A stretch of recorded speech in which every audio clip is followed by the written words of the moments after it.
It was mid-2018.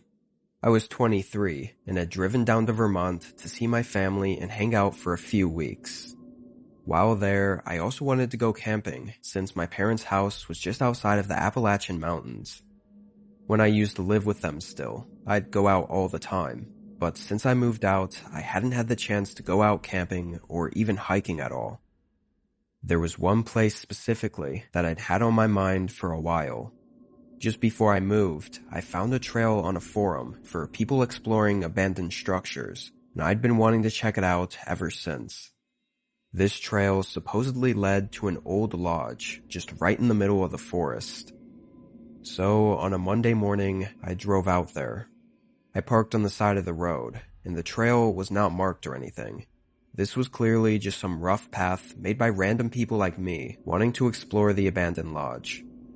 It was very overgrown though, so it looked like nobody had been down there in a while. The hike there took just under 2 hours, and while it was mostly flat, it was a pretty difficult walk because of all the weeds and bushes growing into the path. But regardless, I made it. Now, my plan was to camp inside the lodge, because why not, but I came prepared with a tent and everything, in case it was completely destroyed or something. Good thing I did, because it was clear from the outside that it definitely wasn't safe to camp in. Most of the roof was gone, caving into itself, and the logs it was made of were full of thick vines and mold. The door was wide open though, so I peeked my head inside and looked around. It smelled awful, and with all the decayed and destroyed parts everywhere, there wasn't much access to anything that I could look around. There was a door on the far end of the main hallway that looked intact, and I was trying to get to, but it was a bit too sketchy to get there, so I ended up just backing out. From there, I didn't have anything else planned, but with the sun already starting to set, I began looking around for a good place to set up camp. There really weren't many options, so I basically just walked 200 feet out from the lodge and cleared a small spot to put my tent. As the sun set, the darkness slowly covered the lodge in the distance until I could no longer see it, and all the forest sounds slowly turned into crickets and the warm crackle of the small campfire I built. I really wanted to stargaze, but the spot I was in had trees towering over me, blocking most of the view. Plus, it was partially cloudy. So I just sat there, throwing sticks into the fire and thinking about whatever came to mind. Until I heard something. I don't really know how to describe it, but it was pretty loud, maybe like wood bowing or bending. And even though I couldn't see the lodge anymore, the sound came from right where I knew the lodge was sitting in the dark. It only lasted a few seconds, but it sent chills through me. Maybe it was just the old wood bending and creaking in the wind, or maybe it was something else. I sat and listened for a while, like 30 minutes, without hearing anything else. It was only an hour or so into the night, but I knew if I didn't check on it now, I wouldn't be able to sleep later. So I figured I might as well go look around while it was still early into the night. I fueled up my campfire with some more sticks before leaving, so I wouldn't have to rebuild it. Then I grabbed my small LED lamp and walked in the direction of the lodge. After only a minute of walking, the structure faintly showed up in the lights. It was as creepy as expected. I walked up to it cautiously, passing by a couple destroyed windows and holding the light up. Inside, it was extremely dark. Even with the light, it felt like I could barely see anything. When I got to the door, I was startled for a moment. It was closed. I'd been here less than 2 hours ago and left it wide open. Then I noticed something else. There were scratches, like from nails or maybe a knife, all along the front face of the door. I didn't notice them last time, so I wasn't sure if they were already there or had just happened and were maybe the sound I heard. I debated for a second whether or not I even wanted to try opening it, or if I should just leave. But it was all for nothing, because when I eventually decided to open it, I couldn't. It felt like something was holding it shut from the other side. I got really unsettled and didn't stay any longer. I backed away from the lodge and rushed back into the woods toward my campsite. However, I immediately noticed something was wrong. Aside from my lantern, there was no light coming from the forest. I started to hurry, hoping I was still going in the right direction. Luckily I was, and a minute later I made it back to my tent. A column of smoke filled the air above what was my campfire, as if someone had just abruptly put it out while it was still burning. I looked around, just standing there holding my lantern up, barely able to see anything in the trees. "Hello? Hello? Who's out there?" Nobody responded. Starting to feel chills run through me again. I knew it was only a 2-hour hike back to where my car was, so I quickly decided to pack and head out.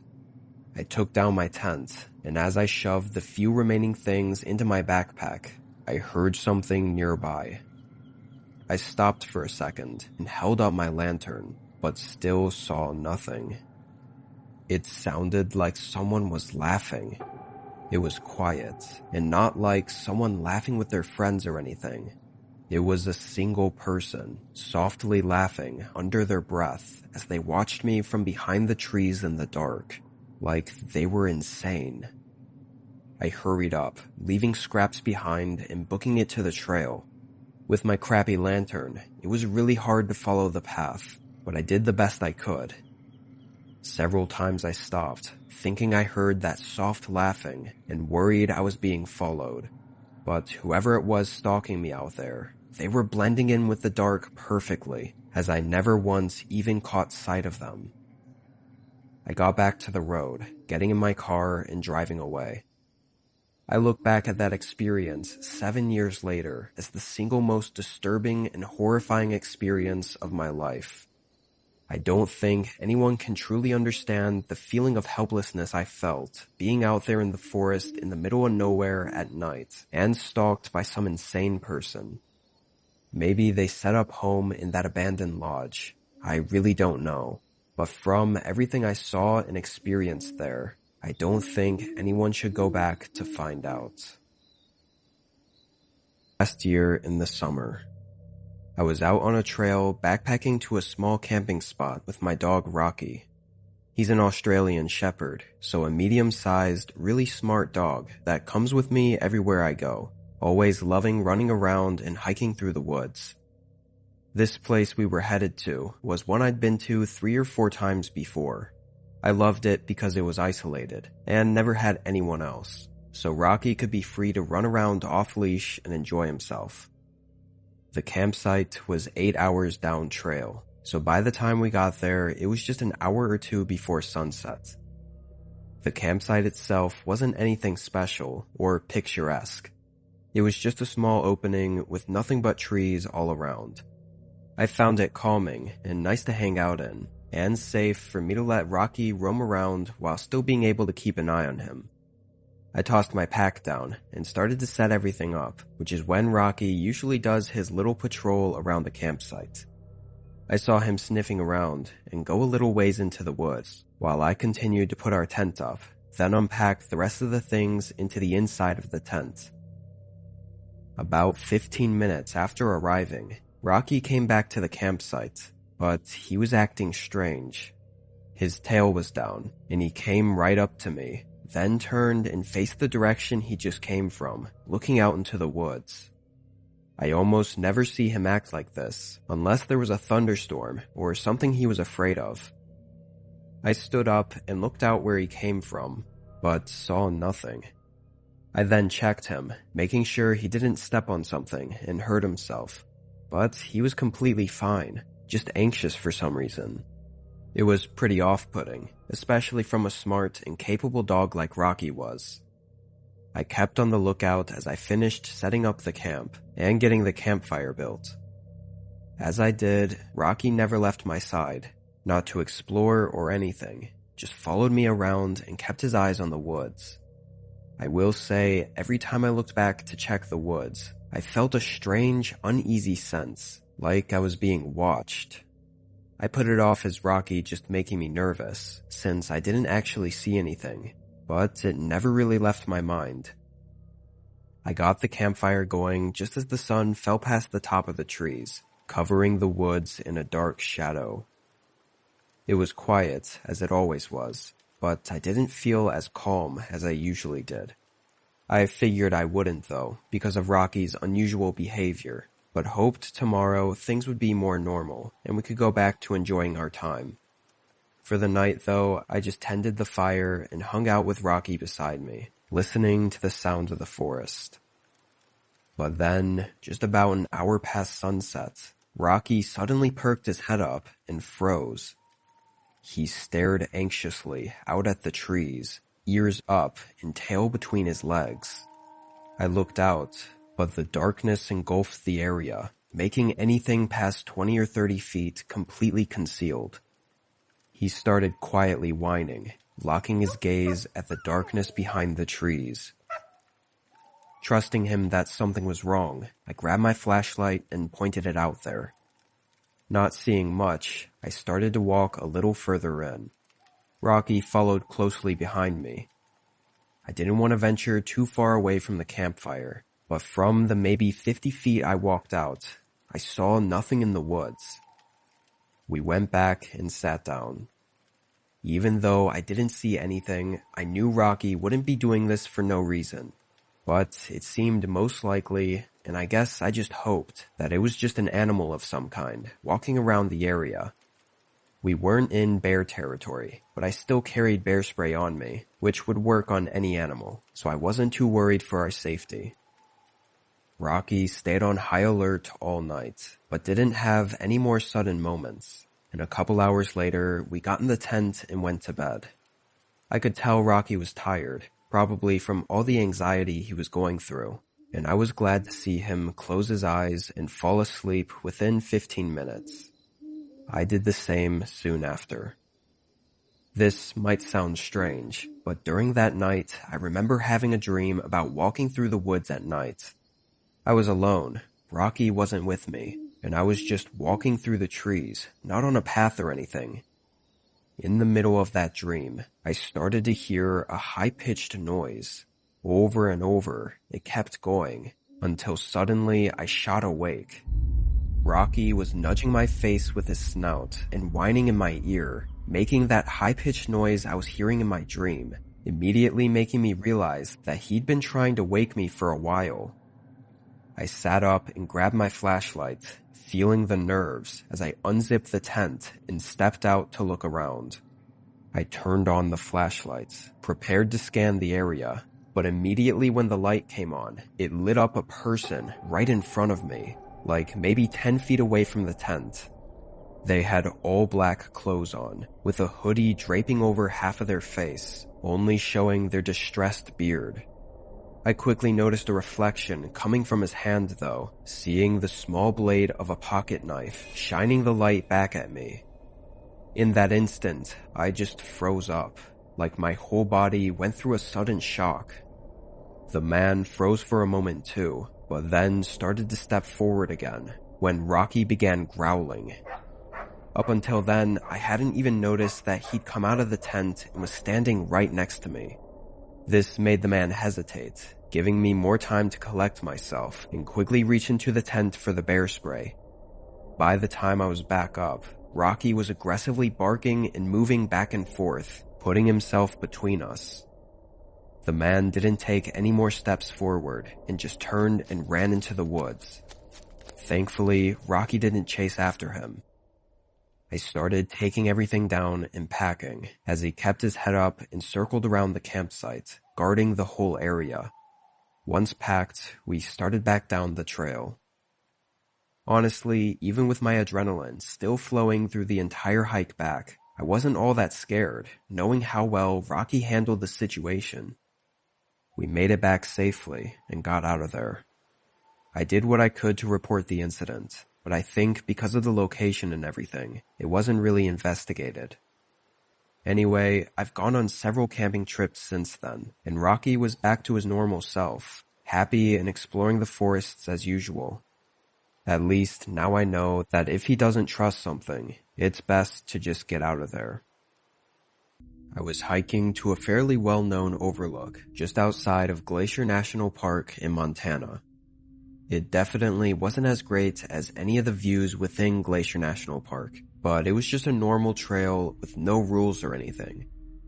Also, it was just before winter, which around here is off-season for most hiking and camping, which meant nobody would be out.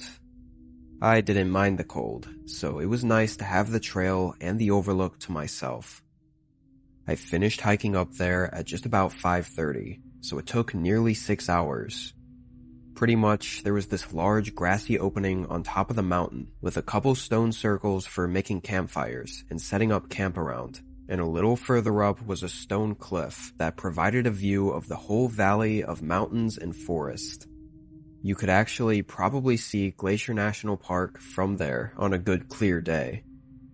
Anyway, as expected, nobody else was at the campsite or at the overlook.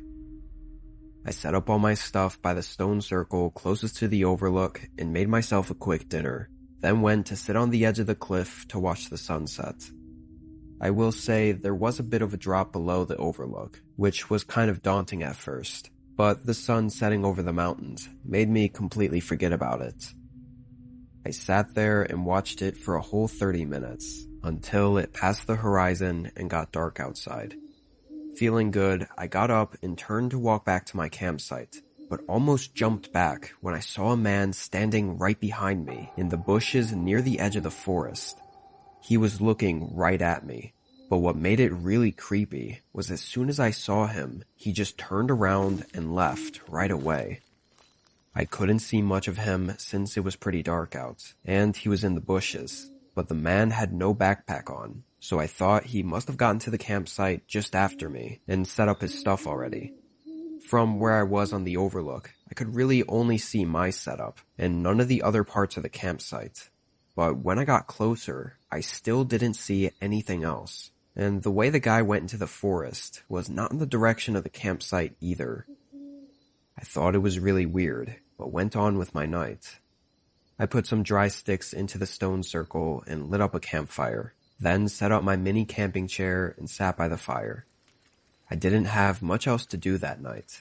I honestly had no plan for this trip. I just wanted to come out here and relax all day and night and enjoy the forest. So that's what I tried to do. Several hours went by. I think it was getting to be around 11 p.m. when I heard footsteps somewhere in front of me. Of course, I couldn't see anything, but it sounded eerily like human footsteps, one after the other, not too far away in the woods. Pretty soon after hearing them, I called out, asking if someone was out there. The footsteps stopped for a moment, like they hesitated, and then began walking again. But whatever it was out there, they didn't respond. Even though it sounded exactly like human footsteps, without being able to see them, and without them responding, I had to believe that it was just an animal, like maybe a deer or something.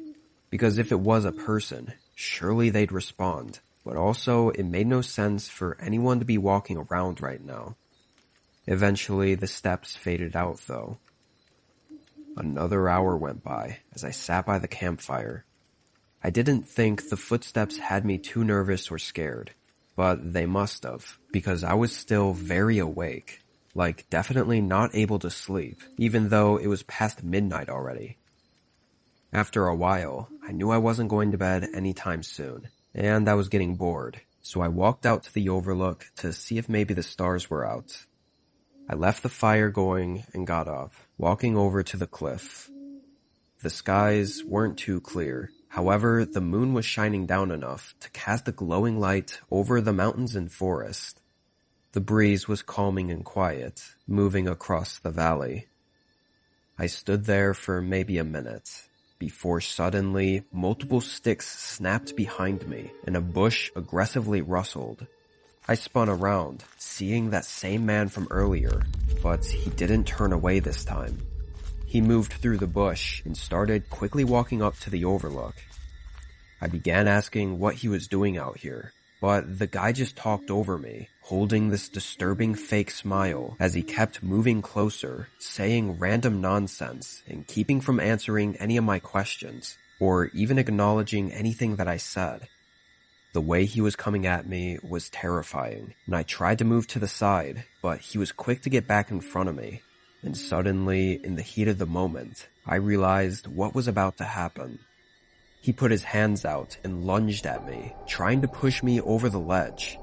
Thank God I was prepared for it and had a stable footing, and I was a bit bigger than the guy, so I shoved him back and moved away from the cliff. As he stumbled, I tried to run back to the campsite, but he caught up pretty quick. This time, he didn't try to hide his intent. His face was horrifyingly angry and full of rage. I can't even imagine how lucky I was that this guy didn't have any form of weapon on him, because he definitely wouldn't have hesitated to use it. We wrangled around for maybe 30 seconds, but I kept getting the better of him. The guy was pretty skinny, like he hadn't eaten in a while, but he was just dead set on taking me down. After a few attempts though, he was finally beaten enough to run away. I didn't even try chasing or keeping him pinned. Way out here, it just wasn't worth the risk. I got everything together, put on my headlamp, and left the campsite. I made it about 2 hours back down the trail before my headlamp's batteries ran out, so I set up a mini camp in the woods and waited for sunrise, then finished the hike back. I put a report in and talked to a lot of people about my encounter, but everyone has different thoughts as to what the man was really doing out there. All I know is I could have lost my life that night had I been any less careful.